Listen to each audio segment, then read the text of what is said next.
Hello, everybody, and welcome again to another episode of Dental Operations Unpacked. I am your host, Jake Larson, here with my co host, Clint Berry, and a new friend of ours, Osher. Osher, you're going to have to pronounce your last name for me, though. I know I'll butcher it. Zaafarani, is that right? Zaffarani, yes. Zaffarani, I was so close. We are really excited to have Osher here with us today. She is going to be helping us talk through some topics that we haven't really touched on much in the last year doing this. So we're really excited for this. Before we dive in, though, I want to give Osher an opportunity to tell us a little bit about her background, where she's at now, and then I will kind of frame the topic. But Osher, you want to tell us a little bit about your background in dental and maybe even a little outside of it too. So yeah, go ahead. Absolutely. Yeah. So I'm currently the Vice President of Payer Relations for a larger DSO called the Smilist. I've been with the Smilist for about 4 years, a little creeping up to 4.5 years. My start in payer relations was not in the dental space. I spent about 15 years working in behavioral health. My first role was actually an operations manager at a small clinic, and I kind of grew. If you had asked me 15 years ago if I would have ended up in the dental space, I probably would have told you no. But it is, an industry and a specialty that I really enjoy. So yeah, I progressed over into this side of things. I've been in payer relations for about 23 years. And so, I've really enjoyed the transition. I've gone from smaller little clinics to larger, and now work for a DSO of over 130 locations. So awesome, and we are excited to be able to hear all of the advice, tips, tricks that other operators can take to their practices. So let me introduce the topic then. So today we're going to talk about obviously payer relations, and how it's more than just fee schedules, right? And it's about the relationships that can help drive that operational stability. So when it comes to payer relations, oftentimes people just think all it is payer strategy is just fee negotiation, contracts, fee negotiations. But it's way more than that. So Osher, as you kind of hear me introduce that topic, can you expound on that a little bit and help people understand how you see that payer relationship or payer relation strategy, and what else it is besides just the contracts and the fee negotiations and those types of things? Yeah, payer relations, it's an umbrella of a lot of different items.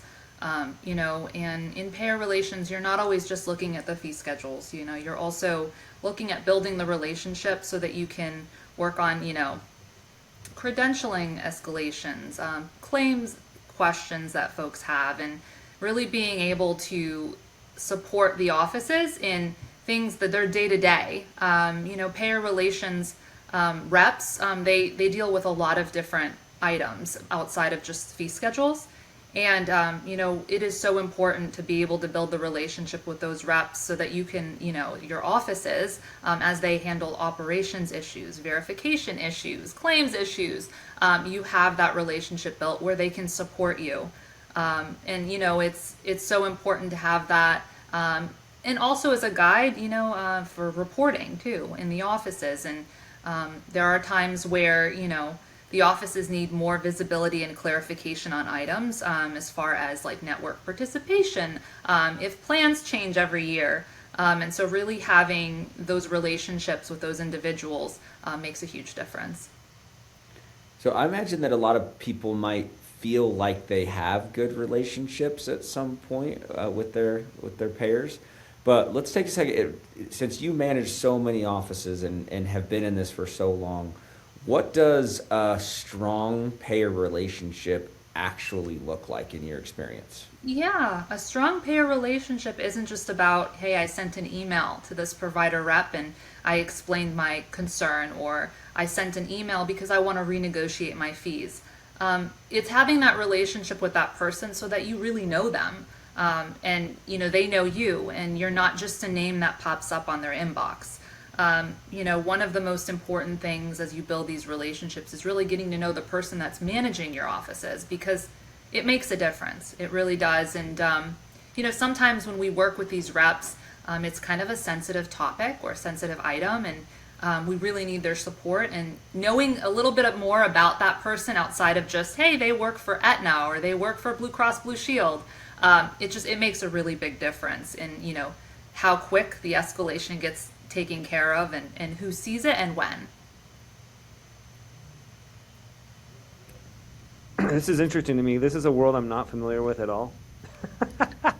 And so I didn't know that this is the turn it was going to take. Is like part of what you're saying, the good relationship is the person that you have to interface with is knowing that person better, which makes 100% sense. But sometimes we get, this is a pretty tactical podcast where we dive into the weeds. It's so interesting that so much of it always just comes back to being like a more personable person, being a better person. Yeah, and it's these folks that are working on the network side. I mean, they got bombarded with hundreds of emails. We are just a name that pops up in their inbox, and it's nice to be able to say that the person that's working with your office, oh, they used to be a hygienist and they worked 20 years in an office. Well, clearly they understand the industry a little bit more because they've been there. So it does make a difference. And I meet with the payers in person frequently, and one of the things that they enjoy, they enjoy doing things that we do too, right? I'm a fitness guru. I love that. So for me, I love talking about that with folks too. So it's nice to build a relationship where I know that John Smith that handles my credentialing, he also enjoys that too, and it makes a huge difference. They're just like us, so it's kind of nice to be able to have those conversations too with them.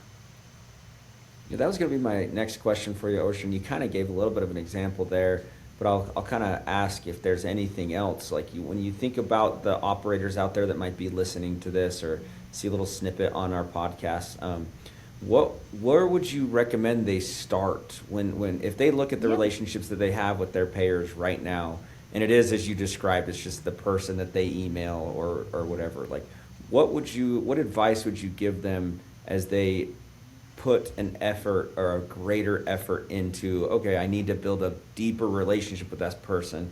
Where would they start? What would you recommend to them? Find out who your rep is. Find out who's handling and managing your office. Get to know them. Make phone calls instead of sending emails.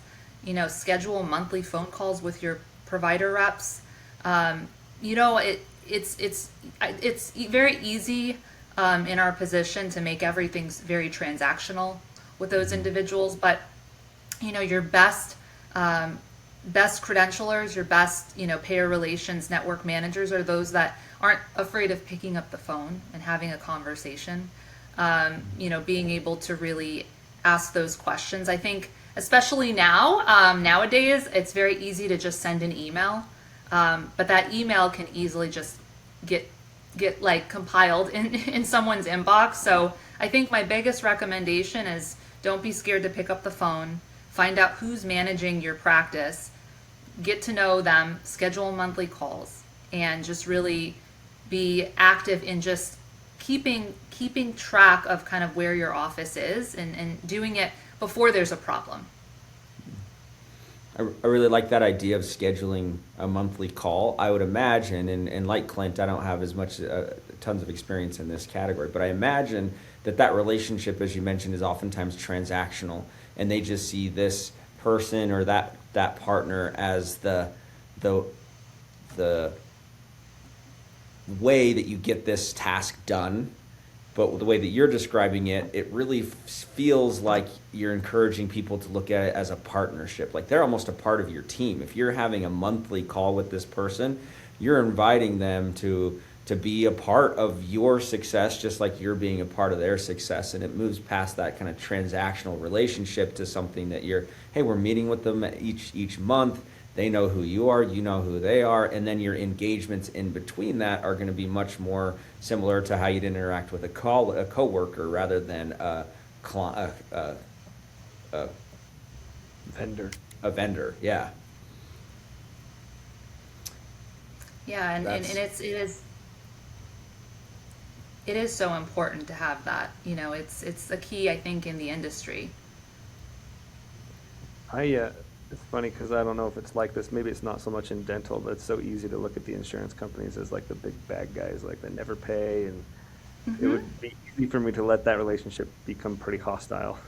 And it Whereas, is, and a lot of the feedback I get from provider reps and their managers are, you're so nice, your team is so nice. My entire team knows our provider reps by name. They know a little bit about them, and it's not something that it's something that I've really stressed upon, is that we don't want to make those individuals feel like they're not human beings too. We want to make sure that we're respectful when we ask them questions, and we're not sometimes there's a lot of stress put on us as a DSO by office staff and by leadership, and there's a lot of stress going on in the day-to-day on the front lines. And it's easy to just send an email and say, hey, why is this happening, or getting upset because there's a mistake, a discrepancy somewhere, and they're not paying us. But those reps are truly, if we approach in the right manner and we work with them, they're there to support us. And yeah, the insurance company, doesn't always, they're not always easy to work with. There are times we do have to kind of push the envelope and stand our ground, and try to advocate for our organization. But it is something that can be done in a nice manner, and you can do it together, and and still keep the relationship. And we want to be good partners to the networks, as they need to be to us. So yeah, it's an important piece, I think, in the industry. And yeah, and when you speak to them and you ask them, and they'll tell you, a handful of my emails today were just nasty grams because X, Y, and Z happened, and it ruins their day too, and makes it harder for us to work with them. So yeah, that is a big piece of what I recommend, I think, for smaller groups and for other DSOs. yeah, it makes perfect sense. I'd love to shift gears here for a second, Jake. I know you drive it, but this is the piece that I want to make sure we get to because I'm the most fascinated with. Because I'm a computer programmer. You've been in this industry now for a while. You understand this industry probably better than anybody we've ever met, at least as part of the industry, which is incredible. What are you seeing as far as technology? Is technology changing things for you at all right now, or do you see things coming down the pipe with AI that maybe are going to change your job and how it's going to work? Yeah, constantly. AI is really making things a little easier for us. As a large DSO, there's a lot kind of as far as like verification items that we can now do because of AI and credentialing. There's tools that you can create and use to make the application process easier. Different softwares that can now pull things from other portals like CAQH and NPPES, and on the credentialing side, that makes things so much easier and makes it a little faster, and allows your team to focus on the most important things and not having to fill out applications or look for things on other websites. So it's made a huge difference. Has it been challenging to get there? Of course. I think not everything is easily accessible, and sometimes it doesn't work out like it needs to initially. But yeah, it has made a huge difference, and I'm seeing it too with on the credentialing side. A lot of the networks are now doing electronic applications where, I don't know, 5 years back we had to mail things to some networks or to like government programs, and now they're really getting out there where they're saying, here, you can import this information, and it's made things a lot easier, for the teams. So yeah, absolutely. That's awesome. It's interesting the way you worded it. You said, did it take some pain to get there or something like that? But from the way you worded it, it sounds like you're in a pretty good place right now. Like, do you feel like Yeah. things are going Oh well? yeah. Oh yeah. And I'll kind of touch on something that I think a lot of groups will probably raise their hand and say that is a pain point. We've expressed, obviously concerns with the rental space.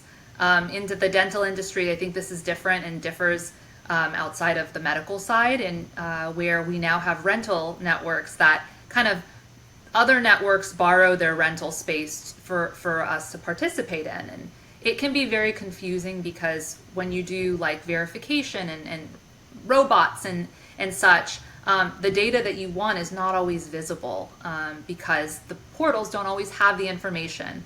And our plans and the networks know this is the issue, and they're fixing it. So, that's just one example of where, there may have been blockers, but because folks are now talking and AI is so out there, folks are now trying to put the pieces together so that we can do the things we want to do with AI, and it is a possibility to make things easier for us.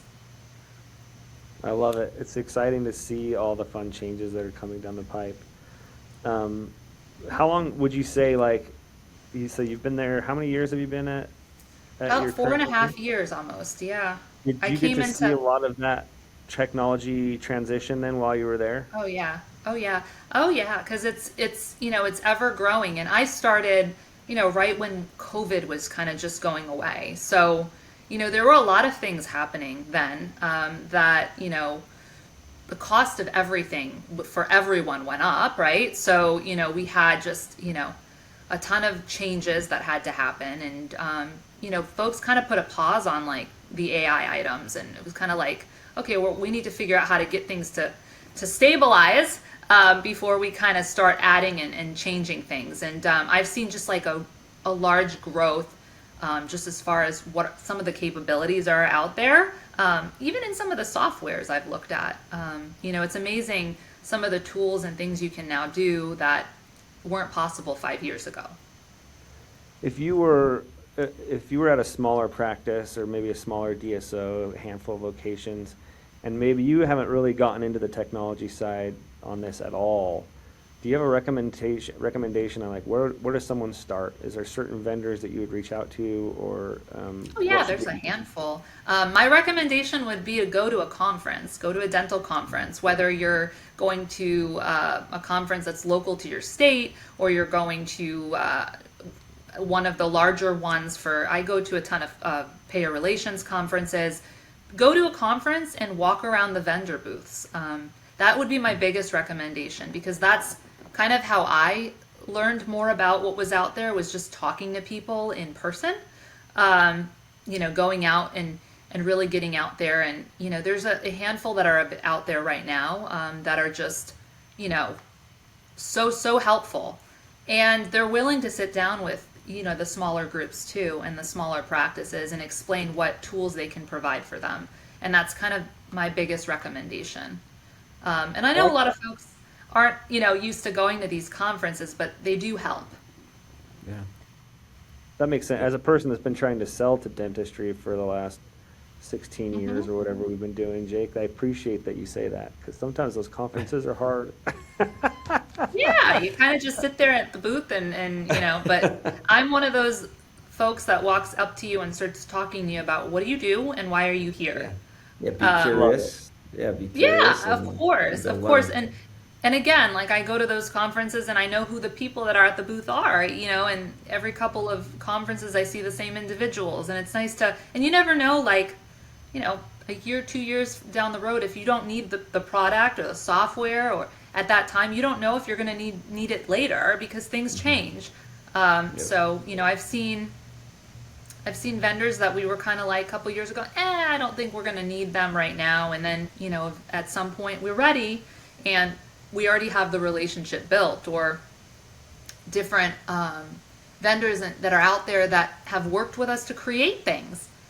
Because they don't always have, and you guys know this, you don't always know what the provider needs unless you actually have a conversation with them and they tell you, hey, like, I could really use this could really help me. And then you guys, everything starts to connect. You're like, oh, well, I can create this for you. And so it's just a relationship that starts. So yeah, it's very helpful. I think that's great advice, right? Just be curious, get out there, learn. Don't be afraid of having conversations.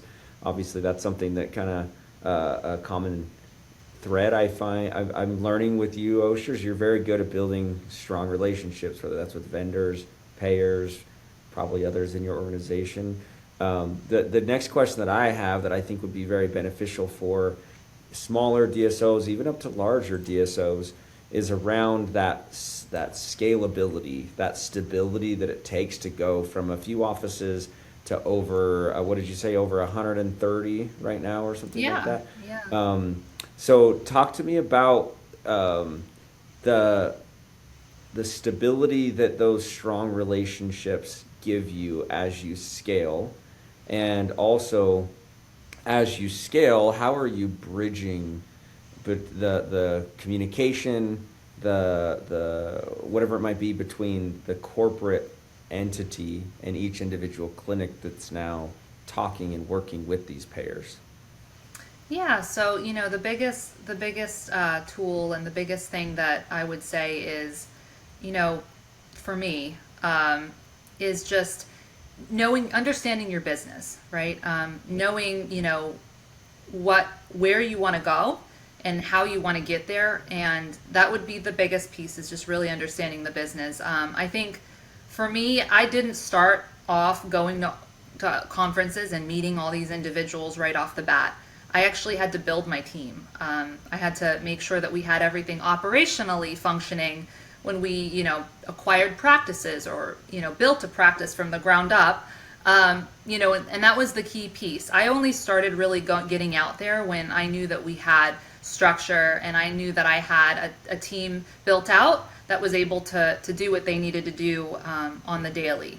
So that would be my biggest piece, is really learning kind of what you need to be stabilized, and how you need, kind of where you need to place folks and structure the team so that you can actually function in a larger capacity.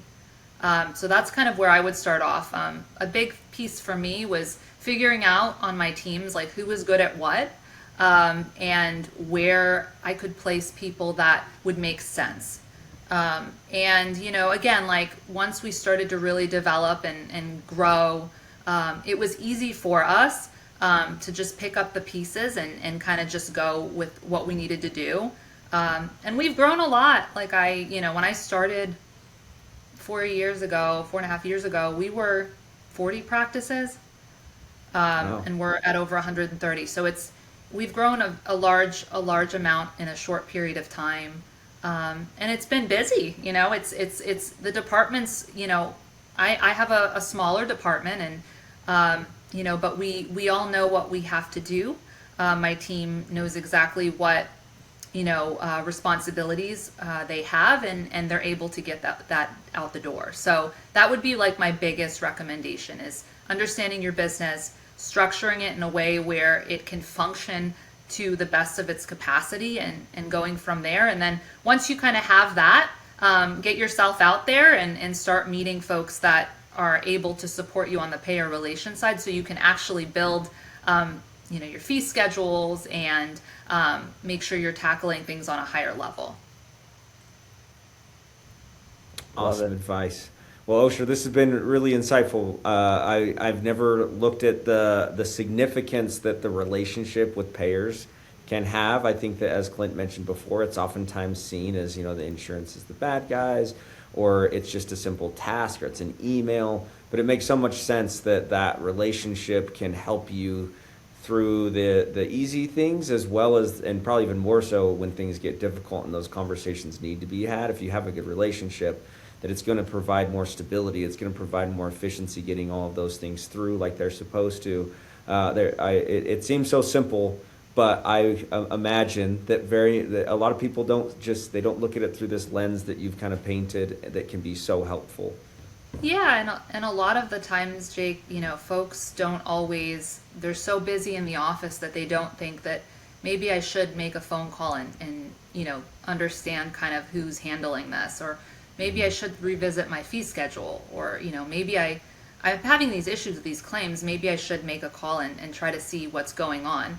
And a lot of the time too, they're inclined to just calling and talking to payer services and just talking on, waiting to get a hold of an individual that's reading off a script.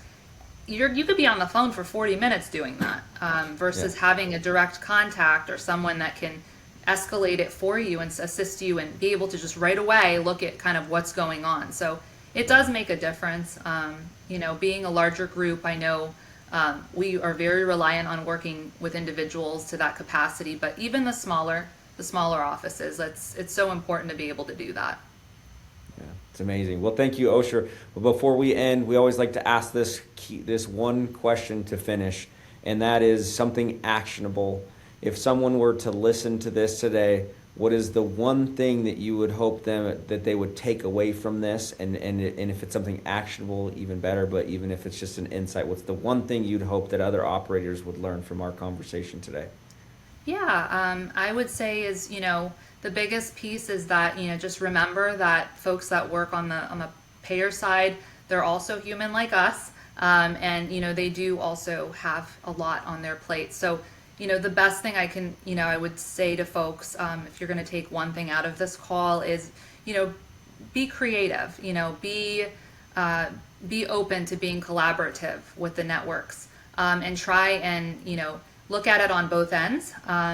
The best partnership that I have had is one where I know, the person that I'm working with. So if you can take one thing out of this call, it's just, again, be collaborative with those that you work with, even if they're not a part of your group. And don't be scared to build the relationship with them, because, it will help you. That's awesome. Well, great. Yeah, Thank you so much. Yeah, we really appreciate it. Osher, this has been fantastic. It's been different. It's been unique for us. We haven't had the opportunity to really discuss payer relations and that strategy, and I'm excited for this episode to be published so that others can learn from this and learn from you. So thank you so much for joining us. We really do appreciate you. Thank you guys for having me. I appreciate you guys bringing me on, and I hope that other organizations and other providers are able to use this and grow from it. So thank you. Thank you. And as always, we invite everybody to like this, subscribe to it, share this so that our reach to more operators can continue to grow, and we can continue to build a network and a community of operators lifting each other and making the space better. So thanks everybody for joining us, and we will see you all next time on Dental Operations Unpacked.